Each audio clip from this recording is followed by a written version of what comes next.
नमस्ते। पाकिस्तान में छुपे आतंकियों के हुरों की तलाश में जाने का सिलसिला पूरे वेग से जारी है।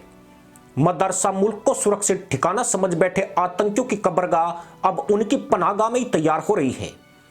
अभी पिछले हफ्ते भारत के खिलाफ साजिश रचने वाले आतंकी ख्वाजा सईद की रहस्यमय परिस्थितियों में मौत हो गई थी और उसकी लाश लावारिस हालत में पुलिस ने बरामद की थी। कब्र में दफन आतंकी ख्वाजा सईद की बॉडी में कीड़े पड़ने भी शुरू नहीं हुए थे कि अब भारत के सबसे बड़े दुश्मन हाफिज सईद के एक और खासम खास को अज्ञात बंदूकधारियों ने गोली मारकर हुरों की खोज में भेज दिया है। अज्ञात बंदूकधारियों का निशाना बने इस मुसलमान आतंकवादी का नाम अकरम खान उर्फ अकरम गाजी है। कल देर शाम पाकिस्तान के बाजौर इलाके में हमलावरों ने कथित तौर पर गोली मारकर उसका तियापांचा कर दिया। अकरम गाजी, जिसने पहले 2018 से 2020 तक लश्कर भर्ती सेल की कमान संभाली थी, पाकिस्तान में अपने भारत विरोधी भाषणों के लिए जाना जाता था। यह मुसलमान आतंकी वैश्विक मुसलमान आतंकी हाफिज सईद का काफी करीबी था और आतंकियों को भारत पर हमले करने, नए मुसलमान आतंकियों को भारत के खिलाफ उकसाने के लिए कुख्यात था। अकरम गाजी कोई मामूली मुसलमान आतंकवादी नहीं था। वो लश्कर तैयबा का एक जाना माना नाम था और कथित तौर पर लंबे समय से चरमपंथी गतिविधियों में शामिल था। भारतीय सुरक्षा एजेंसियों को भी लंबे समय से उसकी तलाश थी, लेकिन जिस तरह पाकिस्तान में छुपे भारत विरोधी की एक एक करके हत्या हो रही है, उसके बाद से ही अकरम अचानक गायब हो गया था। पिछले एक साल से अकरम की कोई खोज खबर सामने नहीं आई थी। ऐसी आशंका भी व्यक्त की गई थी कि आतंकियों के आपसी झगड़े में मारा गया है, पर हकीकत यही थी कि पाकिस्तानी एजेंसियों ने उसकी हत्या होने के खतरे को देखते हुए अकरम को अफगानिस्तान की सीमा के करीब उत्तर पश्चिमी बाजौर इलाके में छुपा दिया था। बाजौर का यह इलाका पश्तून बाहुल्य है। यह क्षेत्र तालिबान और अल-कायदा समेत विभिन्न चरमपंथी समूह का गढ़ माना जाता है। आईएसआई को उम्मीद थी कि अज्ञात हमलावर यहां नहीं पहुंच पाएंगे, लेकिन इस खूंखार आतंकी को इस इलाके में गोली मार दी गई।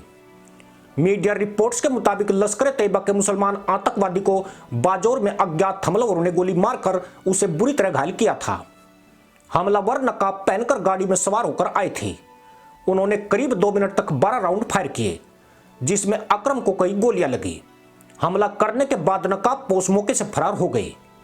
जिस वक्त मुसलमान आतंकी को अस्पताल ले जाया गया, तब उसकी सांसें चल रही थी, लेकिन 1 घंटे बाद डॉक्टरों की टीम ने उसे मृत घोषित कर दिया।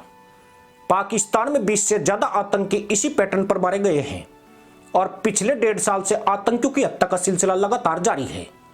खास बात यह है कि इन आतंकियों को ठोकने वाला एक भी हमलावर पकड़ा नहीं जा सका है। पाकिस्तान की सेना और पाक खुफिया एजेंसी आईएसआई अपने गुर्गों को बचाने के लिए उन्हें सेफ हाउस में भेज रही है, मगर इसके बावजूद भी उनकी हत्याएं हो जाती है। वहीं भारत विरोधी मुसलमान आतंकियों में बुरी तरह दहशत है। सैकड़ों की तादाद में आतंकियों ने पाकिस्तानी एजेंसियों से सुरक्षा की गुहार लगाई है। खासकर लश्कर तैयबा के सबसे ज्यादा आतंकवादी हमलावरों का निशाना बने हैं। इसके अलावा जैसे मोहम्मद आतंकी समूह के बड़े आतंकवादी भी अज्ञात बंदूकधारियों के हमले में मारे गए हैं। अपने पाले आतंकियों की मौत से बौखलाए पाकिस्तान ने इसे टारगेटेड किलिंग करार दिया है। उसने दावा किया है कि इन हत्याओं के पीछे दुश्मन देश की एजेंसी का हाथ है, पर हैरानी की बात यही है कि वह अब तक एक भी हमलावर को गिरफ्तार नहीं कर पाया है।